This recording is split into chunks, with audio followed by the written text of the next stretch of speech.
하나님의 말씀 고린도후서 8장 1절에서부터 15절입니다. 형제들아, 하나님께서 마게도냐 교회들에게 주신 은혜를 우리가 너희에게 알리노니 이 환난의 많은 시련 가운데서 그들의 넘치는 기쁨과 극심한 가난이 그들의 풍성한 연보를 넘치도록 하게 하였느니라. 삼내가 증언하노니 그들이 힘대로 할 뿐 아니라 힘에 지나도록 자원하여 사이 은혜와 성도 섬기는 일에 참여함에 대하여 우리에게 간절히 구하니 우리가 바라던 것뿐 아니라 그들이 먼저 자신을 주께 드리고 또 하나님의 뜻을 따라 우리에게 주었도다. 그러므로 우리가 디도를 권하여 그가 이미 너희 가운데서 시작하였은즉 이 은혜를 그대로 성취하게 하라 하였노라. 오직 너희는 믿음과 말과 지식과 모든 간절함과 우리를 사랑하는 이 모든 일에 풍성한 것 같이 이 은혜에도 풍성하게 할지니라. 내가 명령으로 하는 말이 아니요 오직 다른 이들의 간절함을 가지고 너희의 사랑의 진실함을 증명하고자 함이로라. 우리 주 예수 그리스도의 은혜를 너희가 알거니와 부요하신 이로써 너희를 위하여 가난하게 되심은 그의 가난함으로 말미암아 너희를 부요하게 하려 하심이라. 오늘의 설교는 11조와 연보입니다. 말라기 선지자는 11조와 봉헌물을 하나님께 도둑질한 자는 저주를 받았다고 합니다. 11조를 말라기에서 그 근거를 가지고 오는데 11조를 드려야 한다는 말씀을 가지고 오면서도 11조는 드리지 않으면 저주를 받는다는 말씀은 인용하지 않습니다. 11조는 단순히 돈에 관한 문제가 아님을 확인할 수 있는 말씀합니다. 오늘날 11조는 연보와 함께 어떤 복음의 의미가 있는지를 확인하는 설교입니다. 자, 오늘은 고린도 후서 연속으로 우리가 말씀을 살펴보고 있는데 오늘은 8장 1절에서부터 15절에 있는 말씀을 통해서 11조와 연보라고 하는 제목으로 한번 말씀을 묵상해 보기를 원합니다. 먼저 9절 말씀에 보면 우리 주 예수 그리스도의 은혜를 너희가 알거니와 부요하신 이로써 너희를 위하여 가난하게 되심은 그의 가난함으로 말미암아 너희를 부요하게 하려 하심이라. 사도 바울은 이 말씀을 근거로 하여 연보와 예수 그리스도와 연결을 시키고 있다는 사실입니다. 사도 바울은 빌립보서 2장 6절 이하에서 그는 근본 하나님의 본체시나 하나님과 동등됨을 취할 것으로 여기지 아니하시고 오히려 자기를 비워 종의 형체를 가지사 사람들과 같이 되셨고 사람의 모양으로 나타나서 자기를 낮추시고 죽기까지 복종하셨으니 곧 십자가에 죽으심이라. 예수 그리스도께서 하나님의 아들로서 인간의 몸을 입고 이 땅에 오신 하나님의 구속의 은총을 십자가를 통해서 우리에게 이제 설명해 주고 있는 부분입니다. 사도 바울은 이 예수 그리스도의 십자가 복음을 통해서 주님의 몸된 교회가 세워지고 그 교회를 통해서 우리 그리스도인들이 그리스도와 연합된 삶을 살아가는 삶의 형태와 태도를 우리 고린도 후서에서 계속해서 말씀해 주고 있습니다. 11조와 연보는 돈에 관한 문제입니다. 돈에 관한 문제이기 때문에 민감하죠. 우리 초대교회로부터 오늘에 이르기까지 교회는 다양한 헌금을 하고 있습니다. 헌금의 종류만 어떤 분이 그렇게 묘사했더라고요. 헌금의 종류만 뭐 한 20여 가지가 된다. 이제 그런 이야기들을 하고 있는데 다양한 형태의 헌금의 방법들이 동원되고 있는데 가장 기본이 되고 있는 것은 이제 11조 헌금이라 우리가 그렇게 이야기합니다. 11조 헌금은 오늘 여기 9절 말씀과 서로 연결해서 설명해야 되는 그런 부분입니다. 우리가 보통 11조를 말할 때 말라기서 3장 8절에서부터 9절 말씀을 인용합니다. 오늘날 우리가 11조를 해야 한다. 그 근거로서 말라기서 3장 8절 말씀을 인용하는데, 말라기서 3장 8절에 보면 이런 말씀이 있습니다. 사람이 어찌 하나님의 것을 도둑질하겠느냐. 그러나 너희는 나의 것을 도둑질하고도 말하기를 우리가 어떻게 주의 것을 도둑질하였나이까 한도다. 이는 곧 11조와 봉헌물이라. 구약시대에 하나님께서 하나님의 복음의 신비의 진리를 창세기에서부터 말라기서까지 계속해서 주셨습니다. 하나님의 구원 계시가 점진적인 발전을 통해서 확전되면서 말라기서에까지 이르게 되었는데, 이스라엘 백성들이 11조, 하나님께서 말씀하신 그 11조를 드리지 않고 하나님의 제사 제도가 소홀하게 되는 그 시대에 하나님은 이스라엘 백성들에게 11조를 도둑질했다. 우리가 주의 것을 어떻게 주의 것을 도둑질했습니까? 라고 물을 때에 그것은 곧 11조와 봉헌물을 드리지 않았다. 11조와 봉헌물을 드리지 않는 것을 도둑질로 말라기 선지는 이야기하고 있는데, 말라기서 3장 8절은 우리가 많이 자주 인용을 하면서 오늘날 11조의 근거를 제시하고 있는데, 3장 9절에 있는 말씀을 어떻게 우리가 해석하고 적용해야 되느냐는 거죠. 말라기서 3장 9절에 보면 너희 곧 온 나라가 나의 것을 도둑질하였으므로 너희가 저주를 받았느니라. 여러분, 이 말씀을 보면 11조와 봉헌물을 드리지 아니하면 하나님의 저주를 받는다. 그 이야기죠. 말라기 선지자는. 이 말씀을 그대로 우리에게 한번 적용을 해보죠. 오늘날 우리가 11조를 드리지 아니하면 하나님 앞에 저주받는다. 그렇게 설교를 했다고 쳐요. 아마 난리 날걸요. 교회 안에서 엄청난 폭풍이 일어날 거예요. 11조를 드리지 않으면 저주받는다. 하나님의 저주를 받는다. 저주를 받지 않기 위해서 우리가 11조를 드려야 한다. 그렇게 설교를 하게 되면 어떻게 되겠어요? 말라기 선지자가 말씀한 대로 우리가 11조에 관한 이야기를 할 경우 오늘 우리들에게 이 말씀을 적용할 때 이것이 가능하겠는가?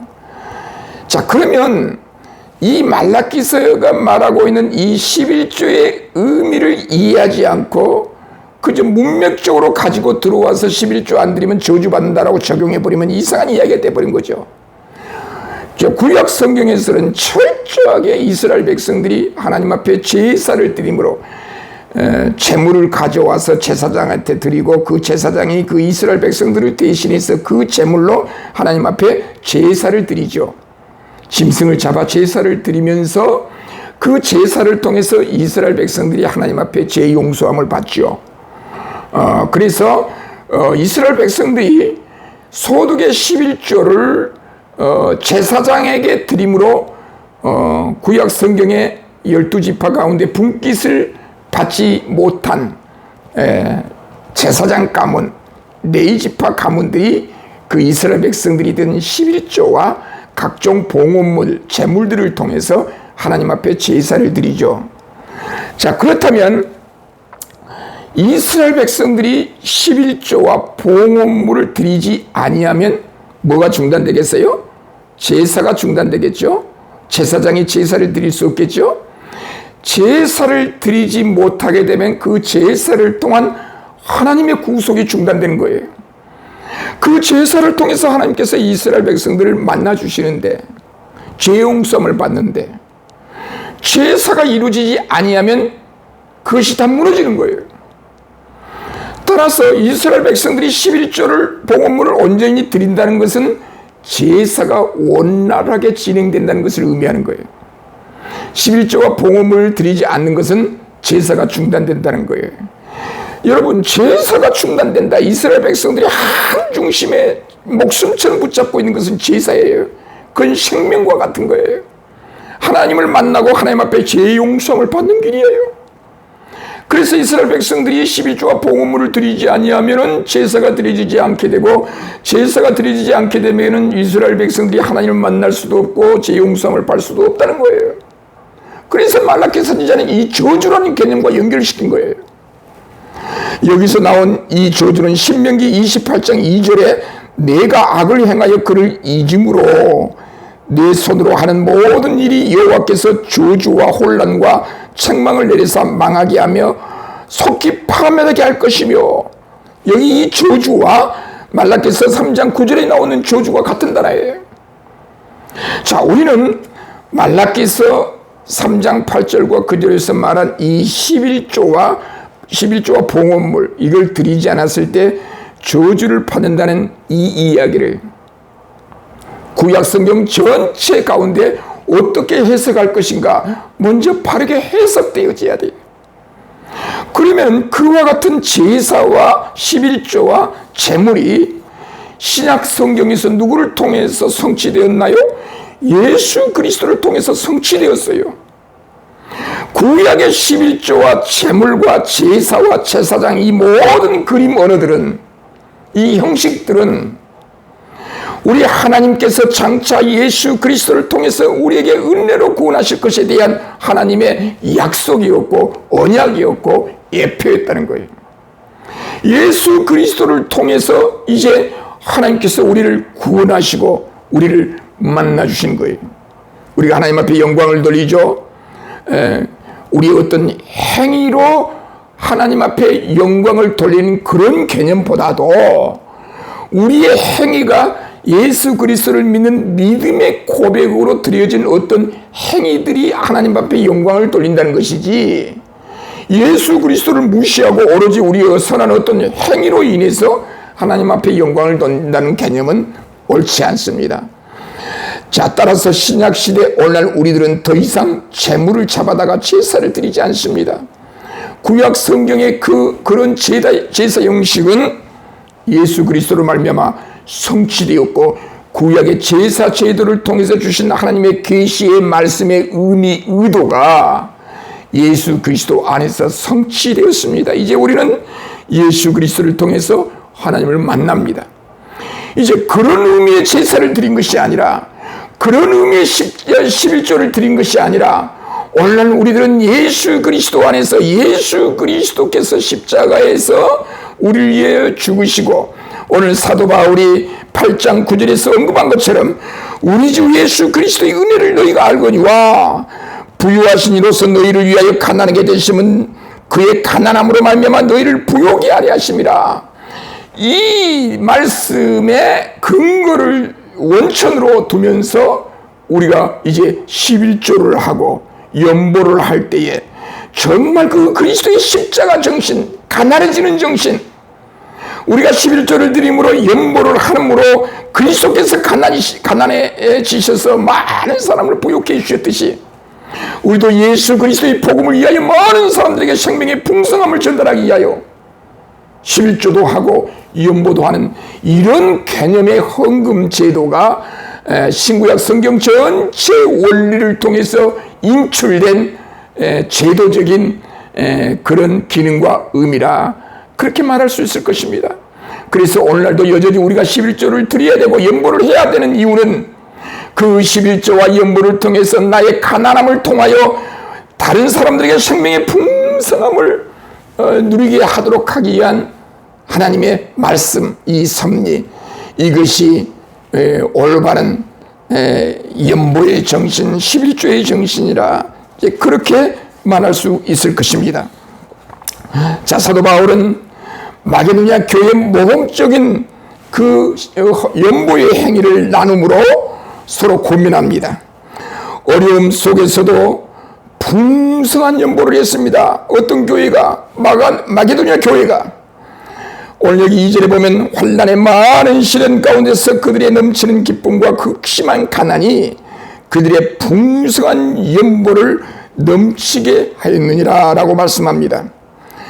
마게도냐 교회 성도들이 극심한 가난과 환난 속에서도 넘치는 기쁨으로 풍성한 연보를 하나님 앞에 드렸다는 거예요. 이런 환경의 구애를 받지 않고 진정한 나눔의 정신, 가난한 자들이 가난한 사람들을 생각하면서 더 풍성한 연보를 했다는 거예요. 이것은 예수 그리스도의 십자가 복음의 정신이 아니면 이룰 수 없는 그런 말씀임에 틀림이 없습니다. 연보를 하되 힘에 지나도록 자원하는 헌신의 정신으로 드렸다. 오늘 3절에 보면 힘대로 할 뿐 아니라 힘에 지나도록 자원하여 있다. 자원함으로 연보에 참여했다.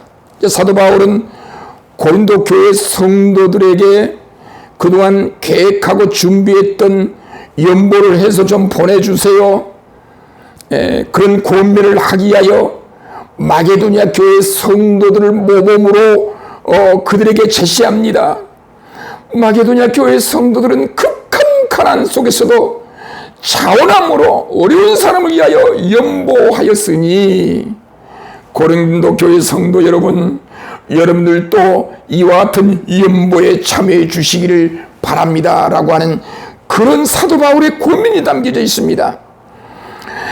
자, 연보를 드릴 때에 하나님 앞에 연보를 할 때 자신을 먼저 주께 드렸다. 5절에 보면 마게도냐 교인들은 단순히 물질만 드린 것이 아니었습니다. 그들이 먼저 자신을 주께 드리고 자신을 먼저 주께 드리고 또 하나님을 따라 하나님의 뜻을 따라 우리에게 주었도다. 자신을 먼저 하나님 앞에 헌신한 그 믿음의 바탕 위에서 서로 나눔의 정신이 이루어졌다는 거죠. 우리가 신앙생활할 때 우리의 어떤 행위들의 밑바탕에 어떤 정신을 담고 있는가? 우리가 교회에서 여러 가지 봉사도 하고 그리스도인으로서 이 세상을 살아갈 때에 어떤 실천적인 아름다운 행위들을 많이 하잖아요. 헌신도 하고 교회 안에서 헌신도 하고 봉사도 하고 여러 가지 일들을 합니다. 그러나 자기 자신을 드러내기 위한 헌신, 자기 자신을 드러내기 위한 봉사, 그런 헌신과 봉사는 하나님께서 받지 않는다는 거죠. 자기 의를 드러내는 봉사는 오히려 그 봉사는 행위로 인하여 그 사람이 시험 들게 되고 문제가 일어나고 분쟁이 발생하더라 그 말이에요. 오히려 열심을 내면 낼수록 교회가 더 어려워지더라는 거예요. 열심을 내면 낼수록 그 공동체가 갈등과 분쟁으로 이어지더라는 거예요. 문제는 이겁니다. 그런 헌신과 봉사를 할 때 그 사람의 마음의 밑바닥에 어떤 믿음을 가지고 그런 헌신과 봉사를 하는가, 그 열매를 보면 그 사람의 어떤 생각과 어떤 믿음을 가지고 헌신하고 봉사하고 있는가를 우리가 알 수 있게 되는 것입니다. 자, 다음으로 사도 바울은 나눔의 동기와 목적, 연보의 동기와 목적을 설명하고 있는데, 그 연보라고 하는 것은 그 연보를 드린 사람의 사랑의 진실함을 증명한다는 거예요. 자, 본문 8절에 보면은 내가 명령으로 하는 말이 아니요 오직 다른 이들의 간절함을 가지고 너희의 사랑의 진실함을 증명하고자 함이라. 연보라고 하는 것은 서로 사랑으로 나누는 것은 사도 바울은 명령이 아닌 자발적인 사랑의 표현임을 명확히 합니다. 내면의 진정한 사랑을 외적으로 드러나는 수단이 연보라는 거죠. 자, 이것은 예수 그리스도의 희생적 모델을 통해서 우리에게 주어지는데, 9절에 있는 말씀 따라 우리 주 예수 그리스도의 은혜를 너희가 알거니와 부유하신 이로서 너희를 위하여 가난하게 되시면 그의 가난함으로 말미암아 너희를 부유하게 하려 하심이라. 연보의 근본적인 동기를 예수 그리스도의 자기 비움, 자기 희생의 십자가에서 찾고 있다는 거죠. 이는 궁극적으로 연보의 영적 본질을 제시합니다. 자, 다음으로 서로 균등하게 하려는 목적이다. 연보의 중요한 목적 중 하나는 13절에 기록됩니다. 다른 사람들은 평안하게 하고 너희는 공고하게 하려는 것이 아니요 균등하게 하려 함이라. 부유한 자의 넉넉함으로 부족한 자의 필요를 채워주고 미래는 정말로 우리가 서로 부족한 것을 서로 채워주어서 서로 넉넉해져서 다른 이들을 도울 수 있게 하여 그 공동체, 그 교회 전체가 균등하게 하는 것을 목표로 두고 있는 거예요. 그래서 연보라고 할 때 이 연자는 버릴 연자, 보탤 보자, 내가 버려서 다른 사람에게 보태어진다는 거예요. 내가 헌금을 드린 연보를 하는 것만큼 나는 가난해져요. 나의 호주머니 지갑은 비어져요. 내가 가난하게 되면 될수록 내가 비워지는 것만큼 다른 사람에게 채워진다는 거예요. 서로 더불어 살아가는 균등의 원리, 그 균등의 원리를 사도 바울은 이야기하고 있습니다. 자, 이것은 서로 모든 그리스도 안에서 교회의 머리 대신 주 예수 그리스도의 머리 대심을 중심으로 모든 교회가 그리스도인들이 서로 지체가 되는 거예요. 서로 사랑을 베풀어서 보완적으로 연합이 이루어지는 거예요. 자, 출애굽기에서 만나의 사건을 얘기로 들고 있는데 많이 거둔 자도 남지 아니하고 하였고 적게 거둔 자도 모자라지 아니하였느니라. 15절에서 말씀하고 있죠. 이 비유는 출애굽기 16장에 나오는 만나를 거둔 사건을 비유하고 있습니다. 연보를 통해서 모두가 공평하게 공급받는다는 균형의 원리를 설명하기 위해서 출애굽기 16장을 인용하고 있어요. 서로의 부족함을 채워주는 상호 보완적인 연보의 원리라는 거예요. 광야에서 만나를 많이 거둔 사람도 적게 거둔 사람도 모두가 하나예요. 하나. 많이 거둔다고 해서 많이 채워진 것도 아니고 적게 거둔다고 해서 부족한 것도 아니고 모두가 서로 하나 되는 원리, 그 원리에서 사도 바울은 연보의 원리를 이야기하고 있습니다. 자, 사도 바울은 이런 연보의 실천적인 권면을 하고 있는데 시작한 일을 이루었으면 좋겠다. 디도에게 6절에 이 은혜를 그대로 성취하게 하라 라고 권면합니다. 고린도 교회가 이미 시작한 연보의 사역을 완성해 줄 것을 독려합니다. 연보를 강조하고 있죠. 권면하고 있죠.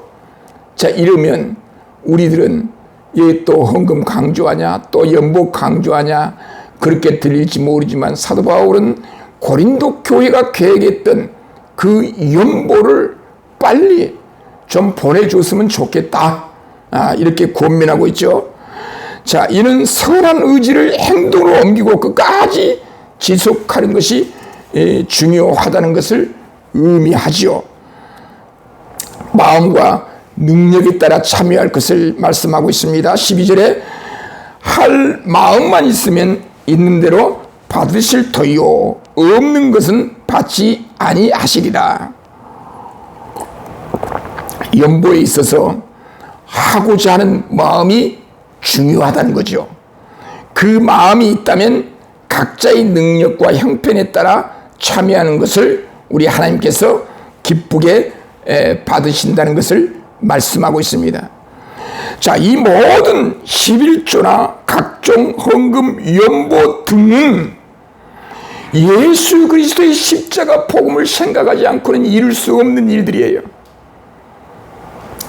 자, 우리가 이 세상을 살아가면서 가장 소중한 것들 중에 하나가 뭐예요? 물질이죠. 이 세상은 돈이 없이는 살아갈 수 없는 것처럼 보여요. 소중해요. 중요해요. 그런 소중한 것들을 나도 어려운데, 나도 가난한데, 나보다 더 가난한 사람들을 위해서 헌신하고 연모한다는 것은 그리스도의 십자가 정신이 없이는 불가능한 거예요. 그래서 11조와 연보에 대한 이야기는 그 밑바탕에 흐르고 있는 그리스도의 십자가 정신이 있다는 사실, 구속의 의뢰가 있다는 사실. 그래서 오늘날도 여전히 우리는 이 예수 그리스도의 십자가 구속의 은혜를 생각하면서 내가 받은 기쁨과 즐거움, 복음으로 인해서, 구원으로 인해서 내가 받은 기쁨과 즐거움을 다른 사람과 함께 공유하기 위해서 내가 누리는 그 기쁨을 다른 사람도 함께 기뻐했으면 좋겠다. 그래서 내가 가난해짐으로 그런 사람들이 부유해질 수만 있다면, 영적으로 내가 가난해지고 영적으로 그 사람들이 부유해질 수만 있다고 한다면 나는 그리스도의 십자가 정신으로 가난해질 수가 있다. 내 호주머니를 비게 할 수가 있다. 내 호주머니의 것들을 서로 나누게 할 수 있다. 이것이 사도 바울이 오늘 본문을 통해서 고린도 교회의 성도들에게 권면한 내용입니다. 이 권면은 2000년이 지난 오늘날 현대 교회도 동일하게 적용된 하나님의 말씀입니다.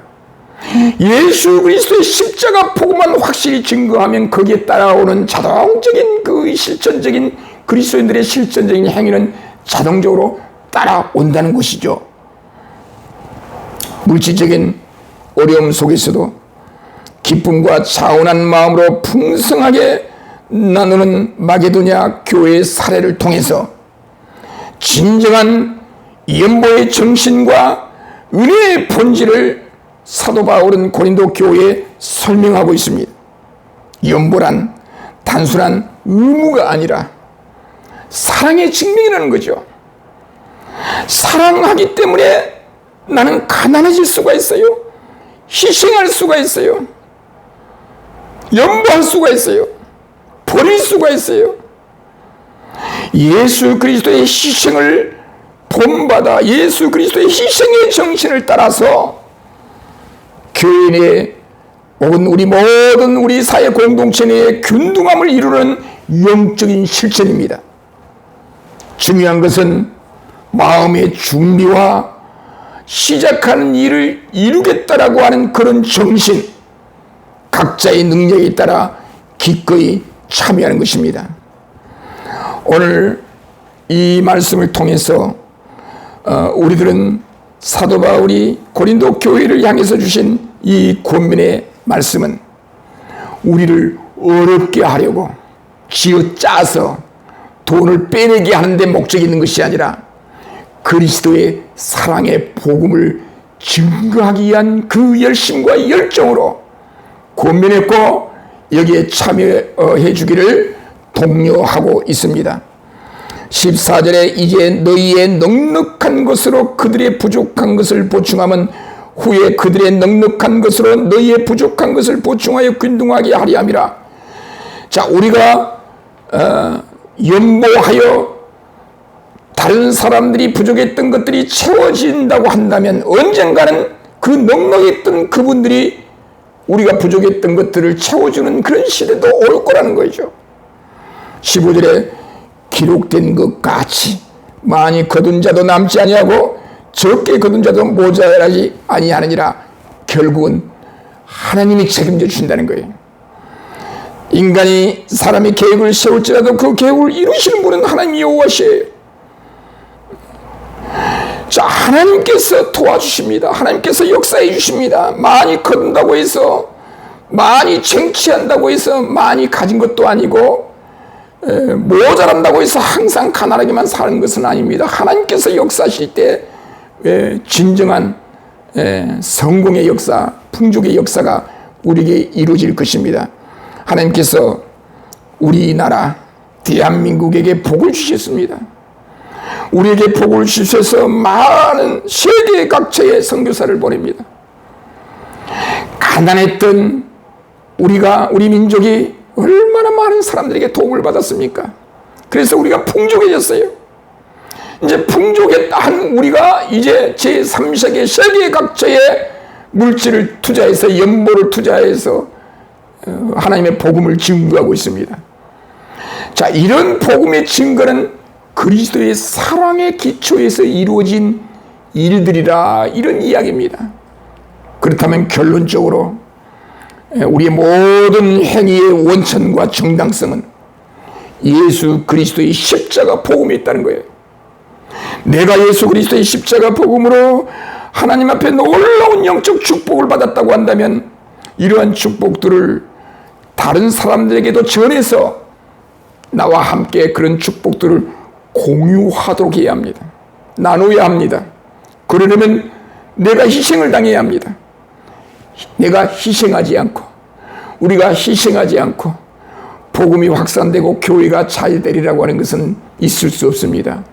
희생하는 사람들이 많이 있으면 있을수록 그 교회와 그 공동체는 하나님의 영광을 드러낼 것입니다. 이런 하나님의 영광이 우리 모두에게, 여러분의 가정과 직장과 사업장 위에 함께 하시기를 주님의 이름으로 축원합니다.